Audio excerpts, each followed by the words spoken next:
Hello everyone, this is Sonam Tyagi and you're watching Biology with Sonam. I hope आप सब लोग अच्छी तरीके से तैयारी कर रहे होंगे, नोट्स आपके लिए बेनिफिशियल रहे होंगे। ठीक है, ये जो मैं अभी एक्सप्लेनेशन वाली वीडियो बना रही हूँ, एक मैं शॉर्ट वीडियो 1 या 2 मिनट की जो वीडियो होगी उसमें मैं सारे जितने भी क्वेश्चंस हैं, सारे पेजेस हैं, उनका एक फ़ोटो खींच के उनको अटैच करके आपको एक वीडियो में भेज दूँगी। तो जिसको पूरा लेक्चर ना देखना हो, सिर्फ क्वेश्चन क्वेश्चन चाहिए उसको स्क्रीनशॉट, तो वो ले सकता है, स्क्रीनशॉट ले लेगा वो उनसे और वो पढ़ सकते हैं।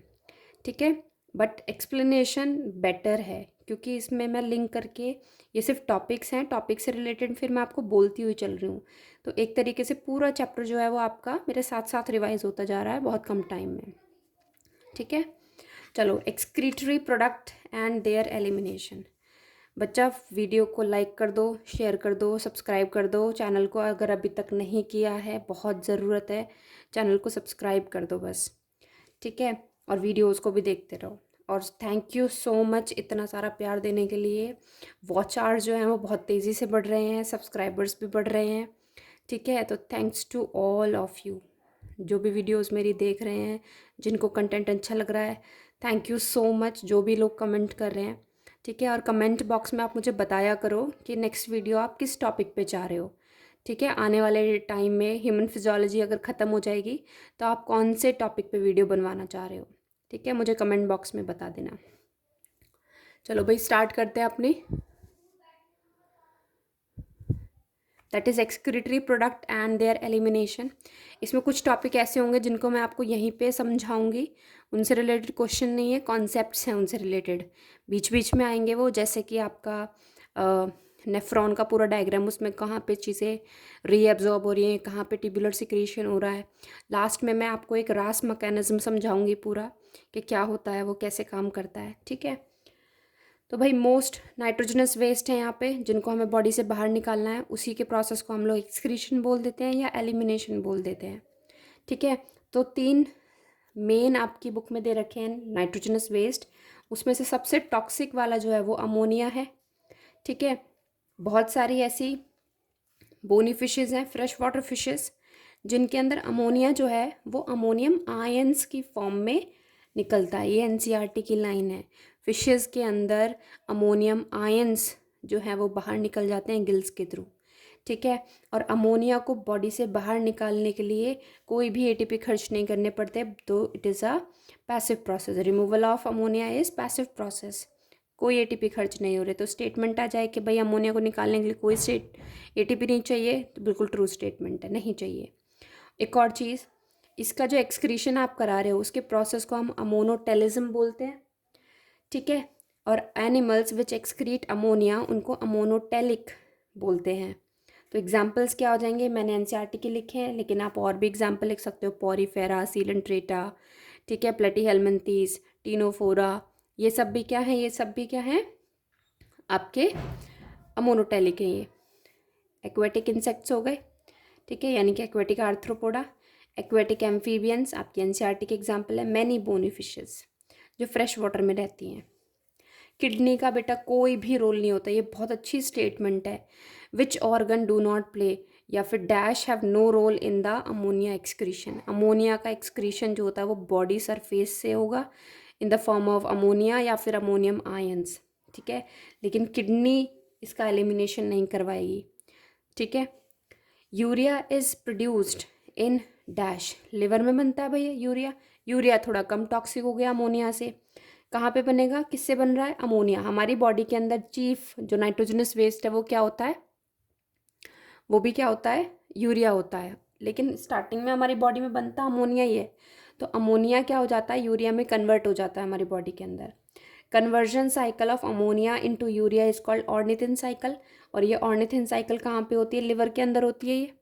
ठीक है, urea is transported by blood and eliminated through the kidney. ठीक है, urea is less toxic than ammonia. Urea also increase osmolarity of the body fluid. Clear है, ये क्या करती है, ऑस्मोलैरिटी बढ़ाता है। एक सेकेंड बच्चा,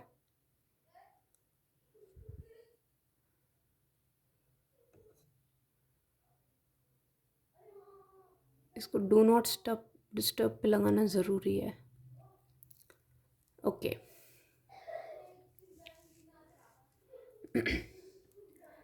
तो लिवर के अंदर हो रही है तो आपसे डायरेक्ट क्वेश्चन पूछेंगे कि भाई ऑर्निथिन साइकिल कहाँ पे होती है? लिवर में होती है। ऑर्निथिन साइकिल क्यों होती है? अमोनिया से यूरिया बनाने के लिए ऑर्निथिन साइकिल होती है। यूरिया इज ट्रांसपोर्टेड, ब्लड बनेगी कहाँ पे? यूरिया लिवर के अंदर। ट्रांसपोर्ट कौन कराएगा उसके? किसके थ्रू होगा? ब्लड के थ्रू। लेके कहाँ जाएगा वो? किडनी पे। तो किडनी क्या करेगा? उसका एलिमिनेशन करेगा। तो urea is produced in liver, transported by blood and eliminated by the kidney. Clear है सबको? Good. Urea is less toxic than ammonia. सही बात है भाई। Urea also increase osmolarity of the body. आगे चल के हम चैप्टर में पढ़ेंगे कि थोड़ा सा यूरिया जो होता है वो distal part of collecting duct से रीएब्जॉर्ब हो जाता है, क्योंकि वो तब होता है जब आपकी बॉडी में ऑस्मोलैरिटी की ज़रूरत होती है। कम ऑस्मोलैरिटी होगी तो उसको बढ़ाने के लिए वो आ जाएगा। ठीक है, इसको डायरेक्ट याद रखो। डिज़ायर ऑस्मोलैरिटी को मेंटेन करने के लिए यूरिया थोड़ा सा रीएब्जॉर्ब होता है। Urea elimination is called ureotelism, और जो एनिमल इसको एलिमिनेट करते हैं उसको यूरियोटेलिक बोलते हैं। एग्जाम्पल हम मैमल्स हो गए including human beings. Marine fishes, bony fishes यहाँ पे आ गई हैं। अडल्ट या टेरेस्ट्रियल एम्फीबिया, वहाँ पे टेडपोल लार्वा है। ठीक है, अमोनिया के अंदर यहाँ पे लिख देना एक्वेटिक एम्फीबियन लिखा है ना, तो एक्वेटिक एम्फीबियन क्या है? टेडपोल। ठीक है, टेडपोल लार्वा। बस एनसीईआरटी ने लिख रखा है एक्वेटिक, तो हम एक्वेटिक ही लिख देते हैं। ठीक है, यहाँ पे आ गया टेरेस्ट्रियल यानी कि फ्रॉग वगैरह ये सब हो गए जो लैंड पे रहते हैं। अर्थवर्म हो गया। अर्थवर्म क्या होता है? जब बहुत बारिश पड़ती है, ठीक है, पानी बहुत सारा होता है तो अमोनिया रिलीज़ करता है, और जब कम पानी होता है तो यूरिया बनाने लग जाता है, क्योंकि जो जितना ज़्यादा टॉक्सिक होगा उसको बॉडी से बाहर निकालने के लिए उतना ही ज़्यादा पानी की ज़रूरत पड़ेगी। ठीक है, इसी वजह से अमोनिया को सबसे ज़्यादा पानी चाहिए उसके एलिमिनेशन के लिए। ठीक है, यूरिया को उसके कंपैरिजन में थोड़ा कम चाहिए, और जो सबसे कम टॉक्सिक होता है उसको हम बोलते हैं यूरिक एसिड। और ये उन एनिमल्स के अंदर होता है जो पानी कम पीते हैं और उनको अपनी बॉडी में वाटर को कंजर्व रखना होता है। तो एक तरह से अडेप्टेशन हो गई for the conservation of water. Statement कई बार पूछी गई है, एनसीईआरटी की लाइन है। यूरिक एसिड जो है it is eliminated in the form of paste and pellet, यानी कि सॉलिड या सेमी सॉलिड की फॉर्म में। कभी आपने देखा होगा कबूतर उड़ता रहता है तो बीट कर जाता है हमारी स्कूटी पे वगैरह पे। ठीक है, तो वो लिक्विड फॉर्म नहीं होती, वो सेमी सॉलिड होगी या सॉलिड होती है। ठीक है, तो पेस्ट और pellet these are the crystalline forms. ठीक है, यूरिक एसिड की सॉलिड या सेमी सॉलिड हो सकती हैं। क्लियर है भाई? तो इस फॉर्म में तो ये क्वेश्चन आया है, अभी आया था PYQ में लास्ट ईयर ही, के अलग अलग एग्जाम्पल दिए हुए थे, इनमें से कौन सा पेस्ट एंड पैलेट की फॉर्म में एक्सक्रीट करता है। ठीक है, animals excrete uric acid are called uricotelic, ammonotelic, ureotelic, uricotelic. Like birds, all birds, land reptile जैसे कि स्नेक, लिजर्ड, ये सब हो गए। लैंड इंसेक्ट्स जैसे कि कॉकरोच वगैरह हो गए। और लैंड स्नेल्स, एक्वेटिक स्नेल्स जो होंगे मोलस्का वाले, वो अमोनिया बना रहे होंगे। ठीक है, देखो लिंक करके पढ़ना, जहाँ ज़्यादा पानी है उनके पास वो अमोनिया बना रहे होंगे। ठीक है, मराइन फिशेस यूरिया बना रही हैं। Chief product in human nitrogenous waste क्या है? यूरिया है। लेकिन ह्यूमन और भी चीज़ें एक्सक्रीट करते हैं, क्योंकि हम सेल्स वगैरह भी खाते हैं प्लांट्स, उसमें प्यूरिन, पायरिमिडीन, बेंजोइक एसिड ये सब होते हैं। तो purine is eliminated in the form of uric acid. ठीक है, pyrimidine is eliminated in the form of isobutyric acid, and benzoic acid is eliminated in the form of uric acid, hippuric acid. Clear है बच्चा सबको? Okay, अब ये आप मेरे साथ करोगे यहाँ पे। ठीक है, फटाफट से मैं पॉज करना वीडियो को 1 मिनट, और इनको ज़रा आंसर देने की कोशिश करो 2 मिनट के लिए। पढ़ लिए सारे एग्जाम्पल? चलो देखो, आपको ये सोचना है कि ये किस फाइलम में या किस क्लास में आते हैं। रैबिट, रैबिट क्या है? मैमल। तो मैमल के अंदर क्या था? Waste, urea. फ्रॉग क्या आता है? एडल्ट, मतलब एम्फीबिया, लैंड पे। ठीक है, तो इसमें क्या हो जाएगा? यूरिया। प्रॉन क्या है? एक्वेटिक आर्थ्रोपोडा, तो उसमें क्या था? अमोनिया। अर्थवॉर्म में भी हमने यूरिया लिखा था। ठीक है, कॉकरोच इंसेक्ट्स में आता है, तो इंसेक्ट्स में कौन है भाई? लैंड इंसेक्ट्स में uric acid. Right. Marine fishes, अभी यूरिया बताया था मैंने, याद रखना ये सारी चीज़ें। टेडपोल लार्वा यानी कि एक्वेटिक एम्फीबियंस, उनके अंदर क्या होगा, अमोनिया। पिजन क्या है, बर्ड है, तो बर्ड में क्या बताया था, यूरिक एसिड। हो गए, आसान है बहुत ज़्यादा, ज़्यादा कुछ टेंशन लेने बात नहीं है। आप बस इस सीक्वेंस को फॉलो करते जाओ बस मेरे साथ। क्लियर है भाई। ये स्टेटमेंट्स है कुछ यहाँ पे, बहुत ही अच्छी स्टेटमेंट्स हैं। ये पूछते हैं कि भाई मैक्स, अब देखो थोड़ा लॉजिक लगाओ, यूरिया कहाँ बन रहा है, लिवर के अंदर बन रहा है। लिवर से जो ब्लड वेसल निकलेगी, लिवर से बाहर निकल रही है ना, तो बाहर यानी कि क्योंकि जाएगी ब्लड लेके तो ऑक्सीजनेटेड होगी वो, उसमें तो होगा नहीं। लेकिन जो वहाँ से बाहर निकल रही होगी वो वे नहीं होगी। तो कौन सी maximum amount of urea is found in hepatic vein, क्योंकि वहाँ बन रहा था और जस्ट उसके बाद कहाँ जा रहा है, वो हेपेटिक वेन में जा रहा है। मिनिमम कहाँ पे मिलेगा, अब रीनल वेन क्या है, जो किडनी से बाहर निकल रही है, तो किडनी से बाहर तो वही निकलेगी ना जो ऑलरेडी फिल्टर हो चुका है ब्लड। तो रीनल वेन के अंदर सबसे कम यूरिया होगा क्योंकि वहाँ से निकल चुका है। हेपेटिक वेन में सबसे ज़्यादा होगा क्योंकि लिवर से वहाँ से बन के आ रहा है। आ गई बात समझ में। अगर कोई ऐसे क्वेश्चन पूछ लेंगे, अगर कोई बच्चा ज़्यादा प्रोटीन खा रहा है तो क्या होगा, उसकी बॉडी में यूरिया ज़्यादा बनेगा बस। ठीक है, तो पानी ज़्यादा पीना चाहिए भैया जब आप प्रोटीन वगैरह लेते हो। ठीक है, अपनी तो प्रोटीन वगैरह लेते हो तो ज़्यादा पानी पीना ज़रूरी है क्योंकि यूरिया को बाहर निकालना है आपको बॉडी से। ठीक है, अगर लिवर काम करना बंद कर दे तो क्या होगा, अगर लिवर ही बंद हो गया तो ऑर्निथिन साइकिल ही नहीं होगी, अमोनिया से यूरिया ही नहीं बनेगा, तो अमोनिया क्या होगा, ब्लड में इंक्रीज होता रहेगा। तो व्हाट विल इंक्रीज, अमोनिया। अगर किडनी काम करना बंद कर दे तो अमोनिया ने तो कन्वर्जन कर दिया यूरिया के अंदर, ठीक है, लेकिन किडनी काम नहीं कर रही तो यूरिया बढ़ेगा ब्लड के अंदर। आ गई बात समझ में। चलो नेक्स्ट पार्ट। अब ये स्ट्रक्चर्स दे रखे हैं यहाँ पे, प्रोटोनेफ्रीडिया किसके अंदर, वो है एक्सक्रीटरी स्ट्रक्चर। 2 मिनट का पॉज लो इसमें, देखो आंसर्स क्या है इसके अंदर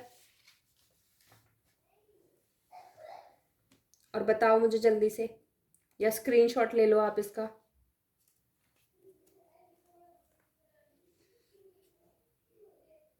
हो गया। एक और नाम था इसका, प्रोटोनेफ्रीडिया को क्या बोलते हैं हम लोग, फ्लेम सेल्स भी बोलते हैं हम इसको, है ना। तो इसको क्या बोलते हैं हम लोग, फ्लेम सेल्स। ठीक है, and it is the first excretory structure in the animal kingdom. ठीक है, कहाँ से स्टार्ट हो रहा था बेटा, ये हो रहा था आपका प्लेटीहेल्मिन्थीस से स्टार्ट हो रहा था, याद है ना सबको, प्लेटीहेल्मिन्थीस से शुरू हो रहा था ये। एक सेकेंड, तो ये किस किस के अंदर है, एक तो प्लेटीहेल्मिन्थीस के अंदर ही होगा, है ना। कुछ और एग्जाम्पल भी बताओ मुझे, आपके एनसीईआरटी में दे रखे हैं, अगर याद नहीं है तो बताओ जल्दी। एक तो क्या एग्जाम्पल हो गया, प्लेटीहेल्मिन्थीस।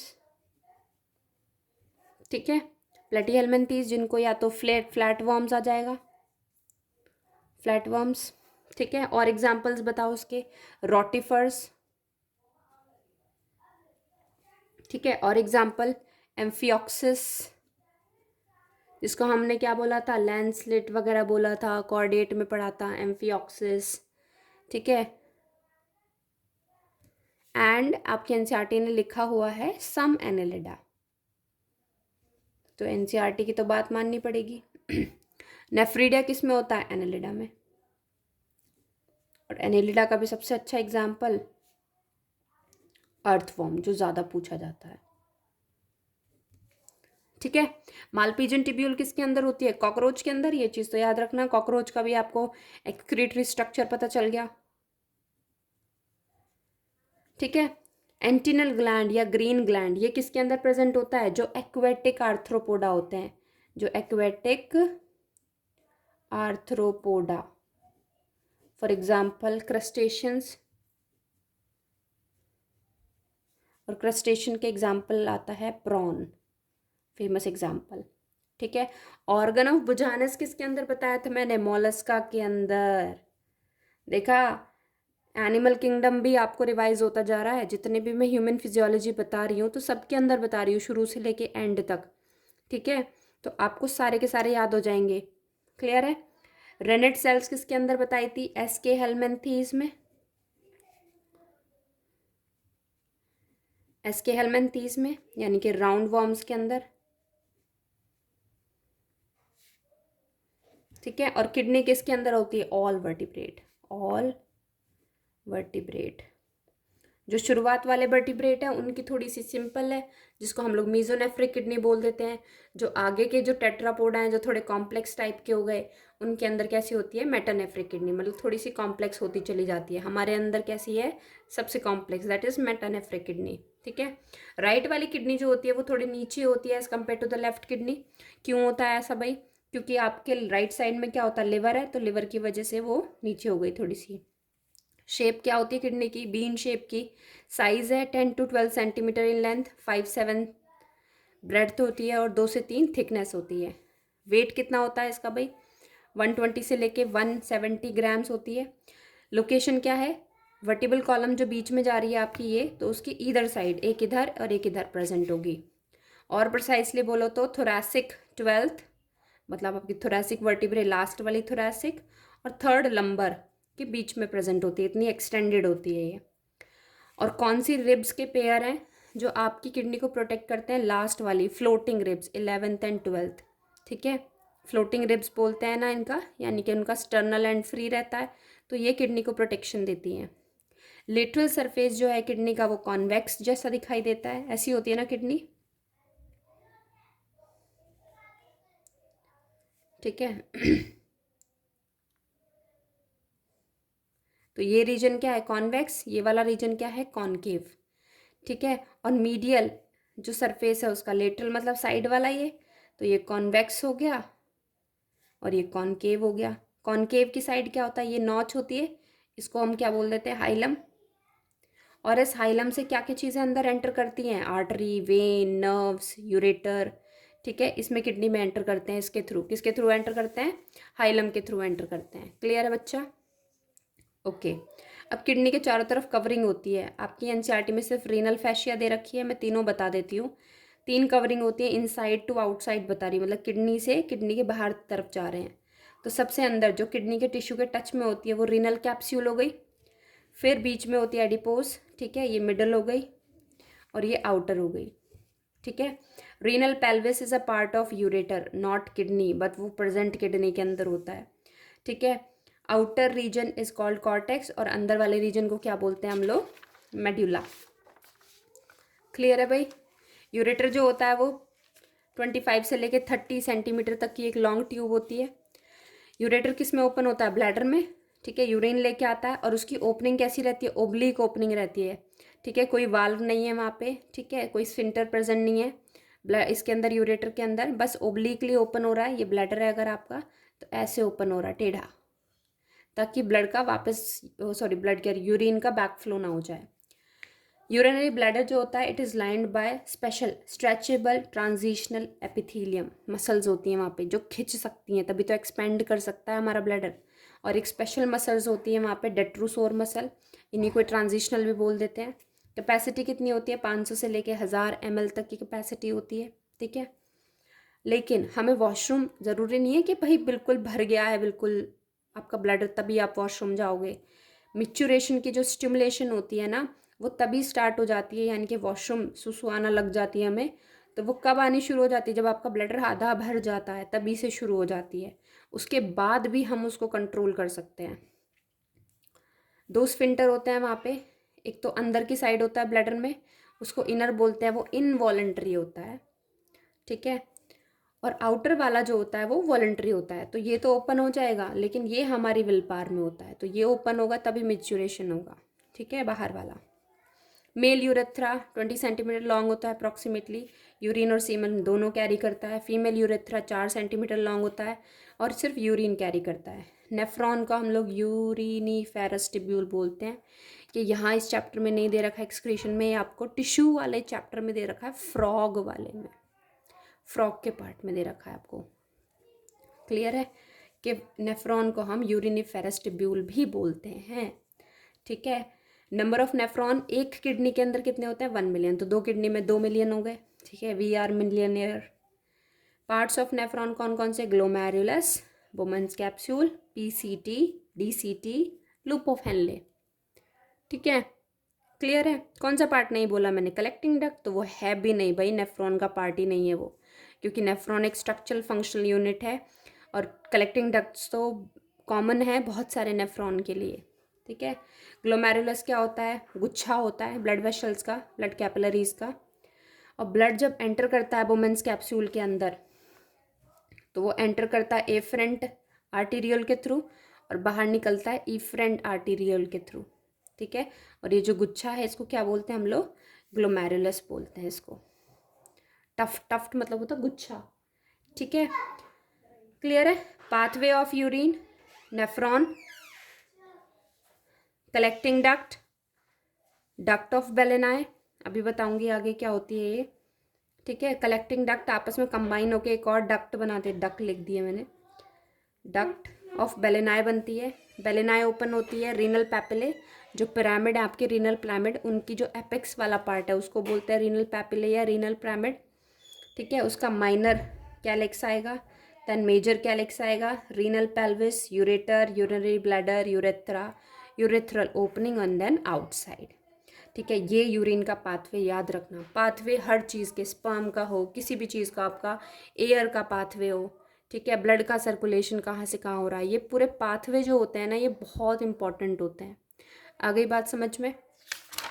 चलो आगे बढ़ते हैं। वुमेन्स कैप्सूल बेटा एक डबल वॉल का कप लाइक स्ट्रक्चर होता है ऐसे। ठीक है, कप लाइक स्ट्रक्चर है और इसकी जो अंदर वाली लेयर होती है उसमें एक सेल्स होती हैं पोडोसाइट्स। ठीक है, पोडोसाइट्स प्रेजेंट होती हैं इनर वाली लेयर में, आउटर वाले में सिंपल स्क्वामस होती हैं। और जो इन पोडोसाइट्स के बीच में स्पेस होता है उसको फिल्ट्रेशन स्लिट बोलते हैं, जिसमें से आपका ब्लड जो फिल्ट्रेट है वो फिल्टर होके आता है, ब्लड जो है वो छन के नीचे आता है। ठीक है, ग्लोमेरुलस प्लस बोमेंस कैप्सूल, ये जो स्ट्रक्चर है इन दोनों को आपस में मिला के क्या बोलते हैं हम लोग? रीनल कॉर्पस्कल बोल दो तो, या फिर मालपीजियन बॉडी बोल दो। क्लियर है बच्चा? ठीक है, आगे बात समझ में? ओके, तो इसको रीनल कॉर्पस्कल या फिर मालपीजियन बॉडी बोलते हैं, मालपीजियन टिब्यूल मत बोल देना आप। PCT is lined by brush bordered simple cuboidal epithelium. Brush border है तभी तो मैक्सिमम एब्जॉर्प्शन हो पाती है वहाँ पे। ठीक है, तो डिसेंडिंग पार्ट जो है अब लूप ऑफ हेनले ऐसे है, नीचे जाने वाला पार्ट डिसेंडिंग, ऊपर जाने वाला पार्ट असेंडिंग। तो डिसेंडिंग पार्ट किसके लिए परमिएबल था? क्या निकल रहा था वहाँ से? पानी। तो पानी के लिए परमिएबल है, सॉल्ट के लिए इम्परमिएबल हो गई। दूसरा असेंडिंग वाला पार्ट जो है वो सॉल्ट के लिए क्या है? Permeable but impermeable for water. ठीक है, मैनी कलेक्टिंग डक्ट, बहुत सारी कलेक्टिंग डक्ट जो हैं वो आपस में मिलके एक और कॉमन डक्ट बनाती है, उसको डक्ट ऑफ बेलेनाई बोलते हैं। ठीक है, 80 से 85% नेफ्रॉन जो होते हैं 1 मिलियन में से इतने परसेंट नेफ्रॉन जो होते हैं वो कॉर्टिकल नेफ्रॉन्स बोलते हैं उनको, क्योंकि वो ज़्यादा उनका पार्ट कॉर्टेक्स रीजन में ज़्यादा होता है। ओनली 15 to 20% वो जक्स्टा मेडुलरी होते हैं जो पिरामिड के अंदर ज़्यादा एम्बेडेड होते हैं, यानी कि मेडुलरी रीजन में। सिंपल सी बात है। और ये जो कम वाले होते हैं ना, इन्हीं का लूप ऑफ हेनले जो होता है वो लंबा होता है और यही पार्टिसिपेट करते हैं यूरिन की कंसंट्रेशन के अंदर। ठीक है, और इन्हीं के पास वासा रेक्टा प्रेजेंट होती है। बाकी जो कॉर्टिकल वाले होते हैं उनके अंदर जो लूप ऑफ हेनले है वो बहुत छोटा होता है, तो इस वजह से वासा रेक्टा नहीं होती है उनके पास। ठीक है, तो वासा रेक्टा किस में मिलेगी? जक्स्टा मेडुलरी, जो लंबे वाले हैं जो पिरामिड में घुसे हुए हैं। ठीक है, cortical nephron have short loop of Henley. वासा रेक्टा क्या होती है? एक यू शेप की ट्यूब होती है जो पैरेलल किसके जाती है? किसके पैरेलल है? आपकी लूप ऑफ हेनले के पैरेलल चलती है। ठीक है, ब्लड होता है इसके अंदर और इसका जो ब्लड होता है वो बिल्कुल ऑपोजिट डायरेक्शन में होता है किसके? फिल्ट्रेट के। ठीक है, ऐसे, तो फिल्ट्रेट ऐसे आ रहा है तो इसमें ब्लड ऐसे आ रहा है। ठीक है, तभी काउंटर करंट मैकेनिज्म बनता है। अल्ट्रा फिल्ट्रेशन जो होता है, अल्ट्रा फिल्ट्रेशन मतलब छान रहे हैं अब हम इसको। ठीक है, जैसे चाय छानते हैं ना वैसे ही, तो हम यहाँ पे ब्लड को छान रहे हैं, तो वो एक पैसिव प्रोसेस है, कोई एटीपी नहीं चाहिए, क्योंकि प्रेशर की मदद से क्या हो रहा है, जो एफरेंट और इफरेंट आर्टीरियोल का डायमीटर है उसकी वजह से जो प्रेशर जनरेट हो रहा है वहाँ पे, उसकी वजह से फिल्ट्रेशन हो रहा है। ठीक है, नॉन सेलेक्टिव प्रोसेस है, जो साइज़ में छोटा है वो सब फिल्टर होके आ जाएगा। मालपीजन बॉडी के अंदर होता है ये, ठीक है, ग्लोमेरुलस प्लस बोमेंस कैप्सूल, ठीक है। और फिल्ट्रेशन की मेम्ब्रेन, अगर मैं आपसे बात करूं कि ब्लड वेसल है उसमें से कहाँ कैसे वो फिल्ट्रेट जो है वो अंदर आएगा वुमेन्स कैप्सूल के अंदर, तो पहले तो एंडोथीलियम ऑफ ग्लोमेरुलर कैपिलरी इसको क्रॉस करेगा, फिर बेसमेंट मेम्ब्रेन पड़ेगी बीच में, फिर विसरल मतलब वुमेन्स कैप्सूल की अंदर वाली, विसरल मतलब इनर एपिथीलियम जो है वुमेन्स कैप्सूल की वो आएगी। आगे बात समझ में, चलो आगे चलते हैं। तो ये मेम्ब्रेन याद रखना, सीधा सीधा पूछते हैं। और कौन कौन से प्रेशर होते हैं जो अल्ट्रा फिल्ट्रेशन के को फेवर करते हैं और कौन से उनको रेजिस्ट करते हैं। तो 3 प्रेशर हैं, जीएचपी, बिकॉप और सीएचपी। जीएचपी मतलब ग्लोमेरुलर हाइड्रोस्टैटिक प्रेशर, जो ग्लोमेरुलस के अंदर जो ब्लड है, ग्लोमेरुलर कैपिलरी के अंदर जो ब्लड है वो लगा रहा है इसको, और ये प्रमोट करता है फिल्ट्रेशन, मतलब जो डायामीटर के डिफरेंस होने की वजह से जो प्रेशर बन रहा है वो ये है। बिकॉप जो होता है ब्लड कोलॉइडल ऑस्मोटिक प्रेशर, ये कौन बना रही है, एल्ब्यूमिन वाली प्रोटीन जो मैंने आपको प्लाज्मा प्रोटीन बोला था सबसे छोटी, वो फिल्ट्रेशन को रेजिस्ट करती है, मतलब ज़्यादा फिल्ट्रेशन नहीं होने देती है। सीएचपी होता है कैप्सुलर हाइड्रोस्टैटिक प्रेशर, अब फिल्ट्रेशन हो रहा है तो वुमेन्स कैप्सूल में ऑलरेडी भी फिल्ट्रेट होगा, वो उसको भी क्या करेगा, रेजिस्ट करेगा कि ज़्यादा नीचे ना आए फिल्ट्रेट, ठीक है। तो ये दोनों रेजिस्ट कर रहे हैं, ये प्रमोट कर रहा है, तो ये याद रखना कौन सा प्रमोट करता है, ये पॉजिटिव प्रेशर है, ये सब नेगेटिव है। तो अगर आप नेट इन सबको जोड़ के गुना करके भाग करके जो भी निकालोगे माइनस करके, सबकी वैल्यू मैं नहीं लिख रही हूँ यहाँ पे, आपको सिर्फ क्वेश्चन आया हुआ पीवाईक्यू में कि भैया नेट इफेक्टिव फिल्ट्रेशन प्रेशर बता दो, हमें तो जोड़ गुना करके सब कुछ करके, तो दैट विल बी 10 से 20 के बीच में कोई भी वैल्यू आ जाए तो वो क्या होगी, नेट इफेक्टिव फिल्ट्रेशन प्रेशर होगा आपका। आगे बात समझ में, ओके। फ्रॉम टोटल कार्डियक, जितना भी हार्ट पंप करता है ब्लड, उसका 25% जो ब्लड होता है वो किडनी को डिलीवर होता है, सबसे ज़्यादा किडनी को ही होता है, फिर ब्रेन को होता है। जीएफआर जो होता है दोनों किडनी का मिला के 1 मिनट के अंदर 125 ml, एक दिन के अंदर 180 लीटर, ठीक है। अब यूरिन कितना जा रहा है, 1 से 1.5 लीटर बस, तो यानी कि 99% क्या हो जाएगा, रीएब्जॉर्ब होगा, ठीक है। जो फिल्ट्रेट बन रहा है उसके अंदर क्या है भाई, ब्लड है। कैसे लिख सकते हो आप, 3 तरीके हैं यहाँ पे, blood minus blood cells plus plasma protein को हटा दो, यानी कि WBC RBC सब कुछ नहीं आएगा, प्लेटलेट्स वगैरह, या फिर आप बोलो सीधा सीधा प्लाज्मा माइनस प्लाज्मा प्रोटीन या plasma without plasma protein. Clear है। Dash dash dash dash dash are absent in filtrate, RBC WBC platelets and proteins are absent.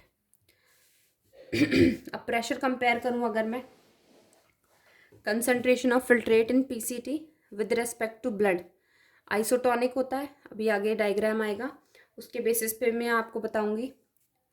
Descending loop of Henley नीचे जा रहा है तो प्रेशर बढ़ रहा, वो कंसंट्रेशन बढ़ रही है तो उसमें भी क्या हो जाएगी, हाइपरटोनिक हो जाएगी। असेंडिंग लूप ऑफ हेनले में हाइपोटोनिक्स कंसंट्रेशन रहेगी ब्लड प्लाज्मा के कंपैरिजन में, DCT के अंदर हाइपोटोनिक हो जाता है और कलेक्टिंग डक्ट के अंदर फिर से हाइपरटोनिक सोल्यूशन हो जाता है to the blood plasma, to the blood. Conditional reabsorption कहाँ होती है, कंडीशनल रीएब्जॉर्प्शन मतलब हार्मोन्स की वजह से जो रीएब्जॉर्प्शन हो रही है अब, ठीक है, DCT के अंदर होती है। मैक्सिमम रीएब्जॉर्प्शन PCT में होती है। कंसंट्रेशन कहाँ पे होती है, लूप ऑफ हेनले में होती है। ब्रश बॉर्डर एपिथेलियम कहाँ है, PCT में। GFR वैल्यू पर मिनट कितनी है, 125 ml। क्लियर है भाई।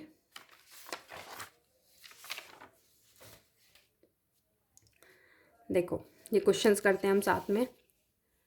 ग्लूकोज इज रीएब्जॉर्ब, 100% ग्लूकोज का रीएब्जॉर्प्शन, ग्लूकोज का, अमीनो एसिड का, जितने भी न्यूट्रिएंट हैं सबका 100% रीएब्जॉर्प्शन PCT के अंदर ही हो जाता है। HCO3 is reabsorbed in PCT also and DCT also, लेकिन अगर मेनली पूछे कि HCO3 कहाँ पर वहाँ पे रीएब्जॉर्ब हो रहा है तो PCT ही जाएगा। कोई भी कंपोनेंट अगर पूछे कि मैक्सिमम रीएब्जॉर्प्शन उसका कहाँ हो रहा है तो PCT ही जाएगा answer. What amount of blood receives by the kidney? Kidney receive 25%, ठीक है। वेस्ट प्रोडक्ट ऑफ फ्रॉग क्या होगा भाई, फ्रॉग क्या है, एम्फीबियन है, तो क्या हो जाएगा उसके अंदर, urea. Excretory structure of prawn क्या है, प्रॉन क्या है बेटा, एक्वेटिक है, तो एंटीनल ग्लैंड या ग्रीन ग्लैंड बताया था, एंटीनल ग्लैंड या फिर ग्रीन ग्लैंड। क्लियर है? Excretory product of amphioxus. Amphioxus के अंदर क्या होगा? एम्फियोक्सिस क्या है आपका? एक वर्टिब्रेट में आता है ये, ठीक है, लेकिन इसके अंदर एक्सक्रीटरी वो क्या है, प्रोडक्ट क्या है? अच्छा, एक्सक्रीटरी स्ट्रक्चर पूछा है, प्रोडक्ट कह रही हूँ। क्या बताया था अभी? प्रोटोनेफ्रिडिया बताया था ना।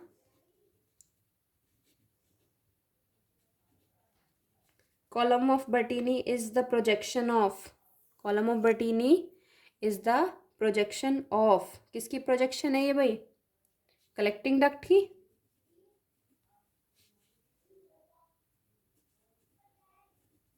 ठीक है,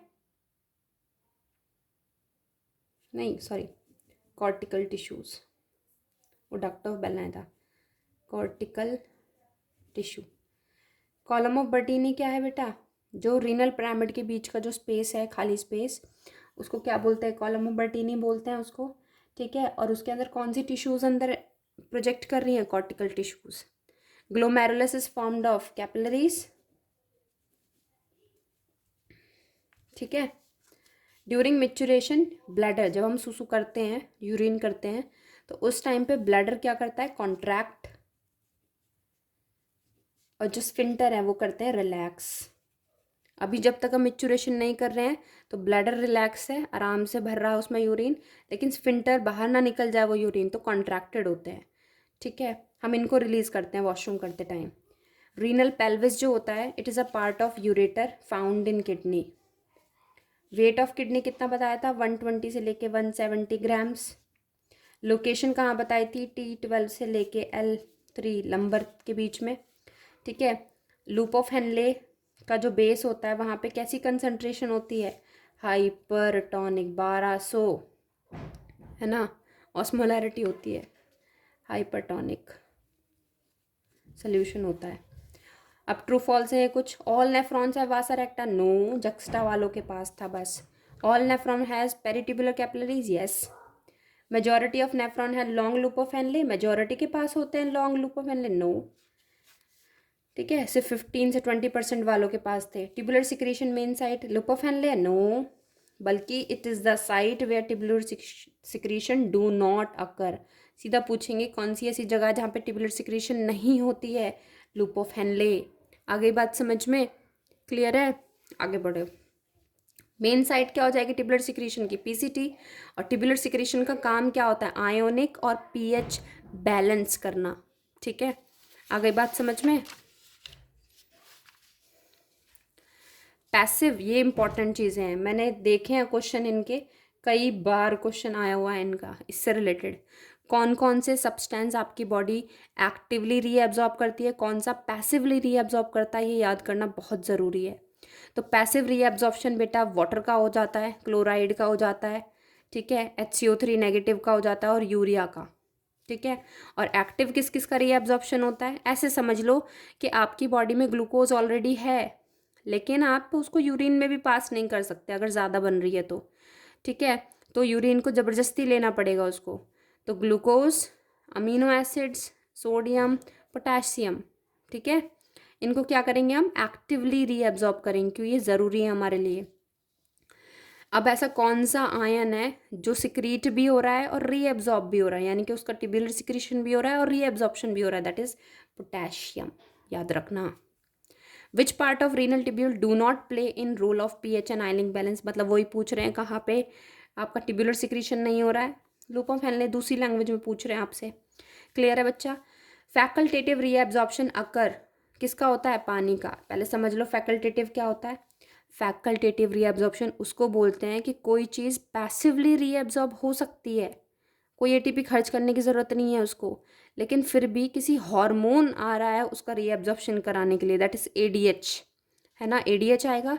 तो ऐसी चीज़ों का रीएब्जॉर्प्शन जो पैसिवली रीएब्जॉर्ब हो सकती थी लेकिन फिर भी हार्मोन की वजह से वो रीएब्जॉर्प्शन करा रहे हैं जब हम, तो उसको फैकल्टेटिव बोलते थे, ठीक है। अभी एक और वर्ड आएगा कंडीशनल रीएब्जॉर्प्शन का, ठीक है। क्लियर है? In DCT water is reabsorb due to ADH, वही बोला, तो उसी को फैकल्टेटिव बोल देंगे। और NaCl का रीएब्जॉर्प्शन कौन करा रहा है? Aldosterone. Clear? Some urea is reabsorb from the distal part में, यानी कि कलेक्टिंग डक्ट के लास्ट वाले पार्ट से रीएब्जॉर्ब हो रहा है। और ह्यूमन जो होता है अपने ब्लड के कंसंट्रेशन के अकॉर्डिंग 4 गुना ज़्यादा कंसनट्रेटेड यूरिन पास करता है। ADH क्या होता है? Anti diuretic hormone. अब ये रेगुलेशन आ गई, समझना इसको थोड़ा सा। ADH कहाँ सिंथेसाइज हो रहा है? हाइपोथैलेमस में। ऑक्सीटोसिन और हाइपोथैलेमिक हार्मोन ये दो ही थे, ADH और, ठीक है। इसको वैसोप्रेसिन भी बोलते हैं, लेकिन ये पिट्यूटरी रिलीज करती है इसको। कौन सी वाली? Posterior pituitary. पोस्टीरियर पिट्यूटरी से निकलेगा लेकिन बनेगा हाइपोथैलेमस में। और ये क्या कराता है? ADH पानी का रीअब्जॉर्प्शन करा रहा है, फैकल्टेटिव रीअब्जॉर्प्शन ऑफ वाटर, ठीक है। ADH किस रिस्पॉन्स में क्यों बना रही है हाइपोथैलेमस? जब आपके ब्लड के अंदर पानी की कमी, या जो NCERT ने दे रखा है हम इसको ज़्यादा देंगे, हाई ऑस्मोलैरिटी मतलब सॉल्ट ज़्यादा है, पानी कम है बॉडी के अंदर, तब ये ADH रिलीज होगा। तो पानी कमी है ना, तो पानी का क्या करेगा? फिल्ट्रेट में से रीएब्जॉर्ब करेगा, ज़्यादा पानी निकालेगा। तो DCT और कलेक्टिंग डक्ट पे ये एक्ट करेगा, वहाँ से। ऐसे याद रखो, मैंने हिंदी में आपको बुलवाया था, बहते हुए यूरिन में से पानी को निकाल के ब्लड में डाल देगा। तो ब्लड की ऑस्मोलैरिटी अब क्या हो जाएगी? घट जाएगी। पानी मिलने से बढ़ी हुई थी ऑस्मोलैरिटी, तो घट जाएगी, ठीक है। ADH एक तरीके का वैसो कंस्ट्रिक्टर भी है, कंस्ट्रिक्ट कर देगा, ज़्यादा पानी आएगा। याद रखना इसको डायरेक्ट। ADH के बारे में देखो, ADH का काम है पानी को एब्जॉर्ब करना फिल्ट्रेट में से। अब कंडीशन बताओ, तो ब्लड का वॉल्यूम बढ़ेगा, यस, ब्लड में तो डाल रहा है पानी। मिच्योरेशन रेट बढ़ेगा, नहीं, पानी निकाल लिया तो यूरिन तो कम आएगा फिर, ठीक है, तो नो। यूरिन का वॉल्यूम बढ़ेगा, नहीं, कम बनेगा यूरिन। ADH में एक हाइपरटोनिक सोल्यूशन, यस, पानी निकाल लेगा तो यूरिन और ज़्यादा हाइपरटोनिक जाएगा। डाइल्यूट यूरिन बनेगा, नो। ADH से ब्लड प्रेशर बढ़ेगा, यस, ब्लड वॉल्यूम बढ़ेगा तो ब्लड प्रेशर भी बढ़ेगा। और ब्लड की ऑस्मोलैरिटी कम हो जाएगी, यस, हाई ऑस्मोलैरिटी में रिलीज हो रहा था तो कम कर देगा ऑस्मोलैरिटी को। विंटर्स के अंदर, ठीक है, पानी की कमी नहीं होती क्योंकि स्वेटिंग नहीं होती हमें, तो ADH ज़्यादा रिलीज नहीं होता है। समर में ADH बहुत ज़्यादा रिलीज होता है क्योंकि स्वेटिंग के थ्रू बहुत पानी लॉस हो जाता है। तो बॉडी में पानी मेंटेन करने के लिए वो क्या करेगा? यूरिन से पानी निकालता रहेगा हमेशा। विंटर्स के अंदर क्या होगा? मिच्योरेशन, हम लोग वॉशरूम ज़्यादा जाते हैं, आपने कभी ये मतलब नोटिस किया होगा। और गर्मियों में हम कम यूरिन जाते हैं, ठीक है, वो इसी यही कारण है इसका।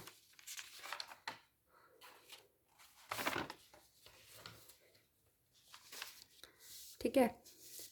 Disease due to ADH hyposecretion.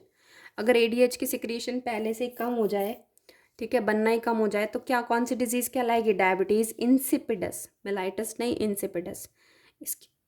इसके अंदर ये, इसको ये शुगर वाली बीमारी नहीं है ये, ठीक है, बस यूरिन ज़्यादा जाएगा, डायूरेसिस हो जाएगा, ठीक है, पॉलीयूरिया हो जाएगा। आपने कभी नोटिस किया होगा चाय कॉफ़ी या दारू पीने से, बियर वियर पीने से हमें ज़्यादा वॉशरूम आता है, क्योंकि वो डायूरेटिक यानी कि जो ज़्यादा यूरिन और डाइल्यूट प्रोड्यूस करवाएं, ऐसे सब्सटेंसेस होते हैं ये। तो ADH उसको एनकाउंटर करके उसको रोकता है कि ज़्यादा यूरिन ना चला जाए। मान लो आप पानी भी नहीं पी रहे, ऊपर से आपने अल्कोहल पी ली या फिर चाय वगैरह पी ली, तो वो क्या करेगा? जितना पानी है आपकी बॉडी में उसको भी लेके बाहर निकल जाएगा, ठीक है। तो उसको बचाने के लिए ये ADH होता है, प्रिवेंट डायूरेसिस। रास मैकेनिज्म क्या होता है भाई? Renin, angiotensin, aldosterone system mechanism. RAS function कब करता है? जब ग्लोमेरुलस फिल्ट्रेशन रेट GFR की वैल्यू 125 पर मिनट होती है, उससे कम हो जाए तो। अब एक्सप्लेन कर देती हूँ। एक मैंने JG सेल्स पढ़ाई थी, ये एक हार्मोन रिलीज करती है, रेनिन, सिंगल N है, याद रखना। अब ये जो रेनिन होता है बेटा, ये आपके जो लिवर है वो एक तरह का फैक्टर रिलीज करती है जिसको हम रेनिन, सॉरी, एंजियोटेंसिनोजिन, ये लिवर में बनता है, ठीक है। ये रेनिन क्या करेगा? इस एंजियोटेंसिनोजिन को एंजियोटेंसिन 1 में कन्वर्ट कर देगा, ठीक है। अब ये इतना पावरफुल नहीं हुआ है अभी, तो इसको क्या करेगा, इसका कन्वर्जन किस में होगा, एंजियोटेंसिन 2 में होगा। और कौन करता है इसको, एंजियोटेंसिन कन्वर्टिंग एंजाइम, ACE बोलते हैं। और ये आता है फ्रॉम लंग्स से बनता है ये। अब ये जो एंजियोटेंसिन 2 है, दिस इज पावरफुल। अगर आपसे पूछे कि सबसे पावरफुल वैसो कंस्ट्रिक्टर कौन सा है, ये है या ADH है, तो आप बोलोगे एंजियोटेंसिन 2 है। ठीक है, powerful, most powerful vaso constrictor. आई बात समझ में, क्लियर है। अब ये क्या काम करेगा, 3 जगह जाके काम करेगा ये। सबसे पहले हाइपोथैलेमस पे, हाइपोथैलेमस को मैसेज भेजेगा भाई पानी पी, थर्स्ट सेंटर होता है ना हाइपोथैलेमस में, तो उससे बोलेगा कि भाई पानी प्यास के लिए लगवाओ। तो हम क्या करेंगे, अगर हम नेचुरली पानी पी लेते हैं तो ब्लड वॉल्यूम वैसे भी बढ़ जाना है। ठीक है, ब्लड वॉल्यूम ही तो बढ़ानी है, ब्लड वॉल्यूम बढ़ा दी तो प्रेशर बढ़ेगा, प्रेशर बढ़ेगा तो GFR भी बढ़ जाएगा।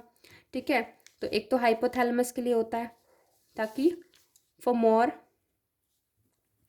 थर्स्ट, तो थर्स्ट से क्या होगा, ब्लड वॉल्यूम नेचुरली इंक्रीज करेगी, ब्लड प्रेशर इंक्रीज होगा और GFR भी बढ़ जाएगा।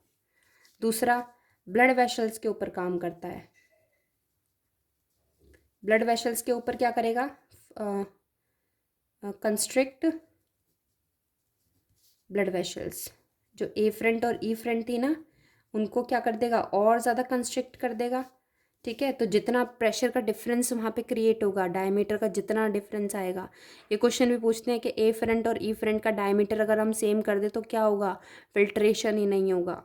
और जितना ज़्यादा उनके डायमीटर में डिफरेंस लेके आओगे, एक का डायमीटर बड़ा है एक का बहुत छोटा है, तो उससे क्या होगा, ज़्यादा प्रेशर क्रिएट होगा तो ज़्यादा फिल्ट्रेशन रेट होगा, तो ज़्यादा GFR बनेगा, है ना, फिल्ट्रेट ज़्यादा बनेगा, तो क्या होगा, GFR बढ़ेगा, प्रेशर बढ़ेगा। तो यानी कि कौन सा, CHP वाला जो प्रेशर था वो बढ़ेगा वहाँ पे, सॉरी क्या GHP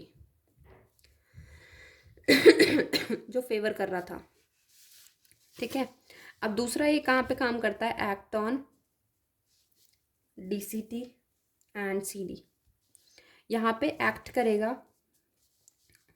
ठीक है, सॉरी यहाँ पे नहीं, ये एक्ट करता है आपके एल्डोस्टेरॉन यानी कि रीनल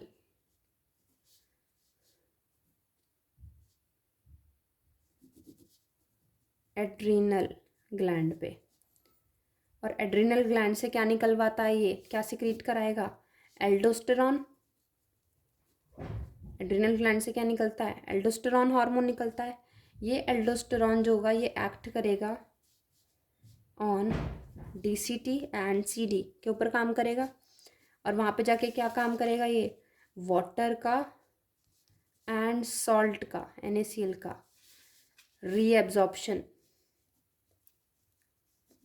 रीएब्जॉर्प्शन बढ़वा देगा।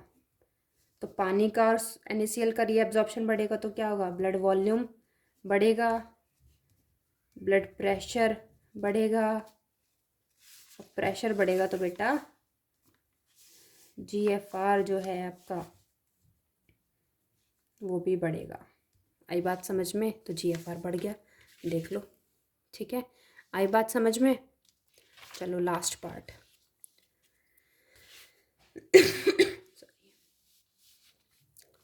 Find out the effect of angiotensin on following, angiotensin 2 on following activities.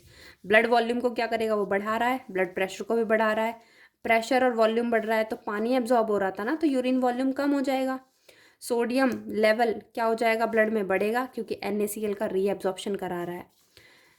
और पोटेशियम क्या हो जाएगा, के पॉजिटिव लेवल क्या हो जाता है, डिक्रीज हो जाएगा। ठीक है, ब्लड में नहीं, यूरिन से।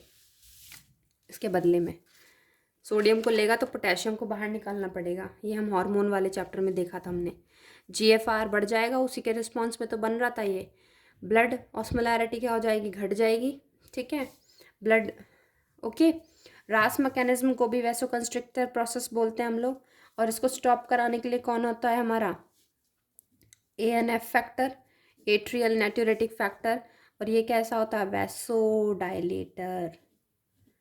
ये वेसल्स को डायलेट कर देगा, प्रेशर को कम कर देगा। ठीक है, इस केस में यूरिन ज़्यादा बनेगा, अभी इसमें कम बन रहा था यूरिन का वॉल्यूम, डाइल्यूट बनेगा इसमें। ठीक है, यूरिन कितना बनता है एक दिन में, 1 से लेके 1.5 लीटर। pH ऑफ यूरिन कितना होता है, 6 है, due to H positive ion. क्यों होता है, H पॉजिटिव आयन की वजह से। कलर क्या होता है, पेल येलो। ठीक है, यूरोक्रोमेटिन पिगमेंट की वजह से। पर डे में 25 से 30 ग्राम यूरिया में एक्सक्रीट करते हैं यूरिन में। अगर ग्लूकोज आ जाए यूरिन में तो ग्लाइकोसूरिया बोलेंगे, नॉर्मल कंडीशन नहीं है, डायबिटीज़ होगा वो। तो क्या इंडिकेट करेगी कि पेशेंट को क्या है, डायबिटीज़ है।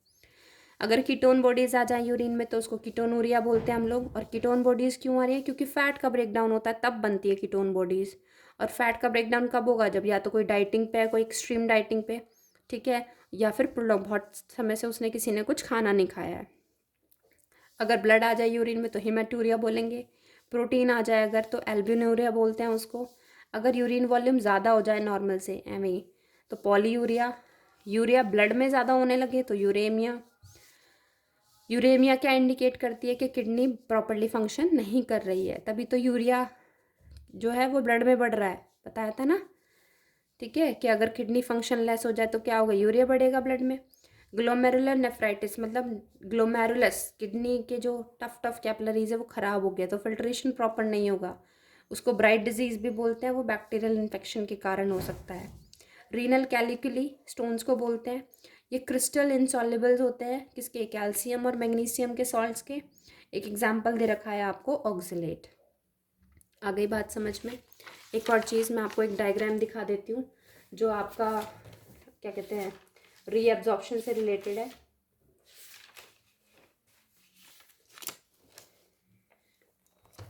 ठीक है, एक तो ये वाला डायग्राम देख लो आप। ठीक है, ये अच्छे से करके जाना। ये पिरामिड्स हैं और ये पिरामिड के बीच का जो स्पेस है इसको क्या हमने क्या बोला था, कॉलम ऑफ बर्टीनी बोला था। ये हाइलम वाला रीजन है। ठीक है, एंड जी ये वाला आपको दिखाना है मुझे, ये वाला। इसका एक बार स्क्रीनशॉट ले लो।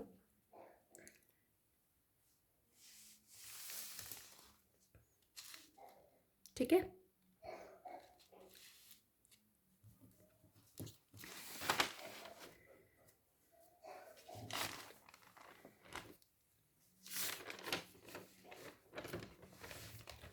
आ गई बात समझ में।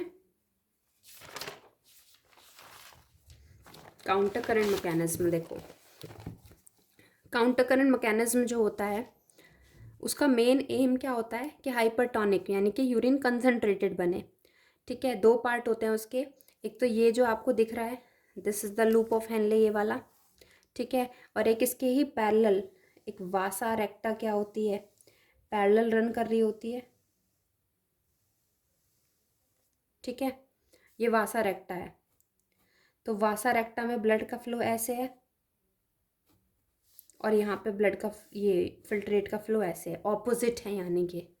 ठीक है, स्टार्टिंग जो होती है काउंटर करंट मैकेनिज्म की वो यहाँ से होती है, असेंडिंग लूप ऑफ हेनले से। ऑस्मोलैरिटी देखो, ये वाला रीजन ऊपर वाला कॉर्टेक्स है और ये वाला रीजन मेडुला है। तो जैसे जैसे हम मेडुला में जाते जा रहे हैं ऑस्मोलैरिटी जो है वो बढ़ती जा रही है। और मैक्सिमम लूप ऑफ हेनले की यहाँ पे बेस पे क्या है, 1200 मिली ऑस्मोल। ये यूनिट भी याद रखना, मिली ऑस्मोल पर लीटर, ये याद रखना। ठीक है, तो हमें क्या करना है, जैसे जिस जिस रीजन में वो जाएगा ब्लड, ठीक है, उस रीजन के अकॉर्डिंग हमें फिल्ट्रेट की भी कंसंट्रेशन को मैच करना पड़ेगा।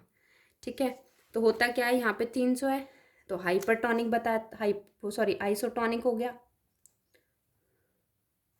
यहाँ पे नीचे जाएगा तो क्या होगा, ऑस्मोलैरिटी यहाँ की बढ़ रही है ना, तो यहाँ पे भी ऑस्मोलैरिटी बढ़ेगी तो हाइपरटोनिक होता जाएगा और जाता जाता जाता लास्ट में क्या हो जाएगा, हाइपरटोनिक हो जाएगा। और ऊपर जब जाएगा तो फिर से बाहर की देखो ऑस्मोलैरिटी क्या हो रही है, कम हो रही है ना।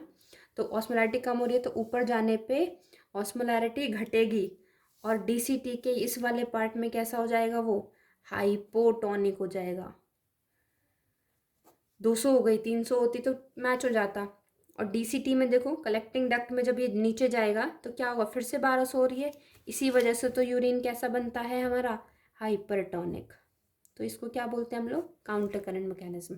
तो इसमें होता क्या है, यहाँ से सॉल्ट निकल रहे हैं ना, तो ये सॉल्ट इस रीजन में भी तो जा सकते हैं, तो इस रीजन में ना चले जाएं, तो इसलिए क्या करता है, ये जो वासा रेक्टा जा रही है ये अपने अंदर ले लेती है उसको, NaCl को। और जब इधर आती है तो उस NaCl को क्या कर देगी, बाहर छोड़ देगी। जैसे जैसे जहाँ जहाँ ऑस्मोलैरिटी है उसके अकॉर्डिंग उतनी अमाउंट ऑफ NaCl निकालती जाएगी। और यहाँ पे फिर पानी भी ऐड होता चला जाता है। ठीक है, थोड़ा सा पानी ये भी यहाँ पे लॉस करती है, H2O, इसके अंदर नहीं बाहर, और ये इसके अंदर वापस से पानी जो है वो अंदर आ जाता है। ठीक है, क्लियर है। तो ये आपके क्वेश्चंस थे, चैप्टर ये कंप्लीट हुआ। अच्छे से करना है इसको, ठीक है। और एक और चीज़, नेक्स्ट वीडियो जो मैं डालूँगी वो आपको लोकोमोशन की डालूँगी। आई थिंक नेक्स्ट आपका जो टेस्ट है उसमें वही आ रहा है। ठीक है, ये जितने भी चैप्टर मैंने अभी कराए आपको, डाइजेशन, रेस्पिरेशन, ठीक है, सर्कुलेशन और आपका एक्सक्रीशन, इनको अच्छे से थरली पढ़ लेना और डायग्राम्स कर लिया करो, देख लिया करो उसमें लेबलिंग किस जगह पे क्या दे रखी है। वीडियो को जितना ज़्यादा शेयर करना है शेयर करो, ठीक है। बहुत सारे लोग हैं जिनको ऐसी वीडियो की ज़रूरत होगी लास्ट मोमेंट पे, ठीक है। और सब्सक्राइब वाला बटन दबा दो, सब पे दबा दो, बेल आइकन भी दबा दो, ताकि पता चल जाए कि हाँ मैम ने वीडियो डाल दी है। ठीक है, thank you so much everyone, bye bye.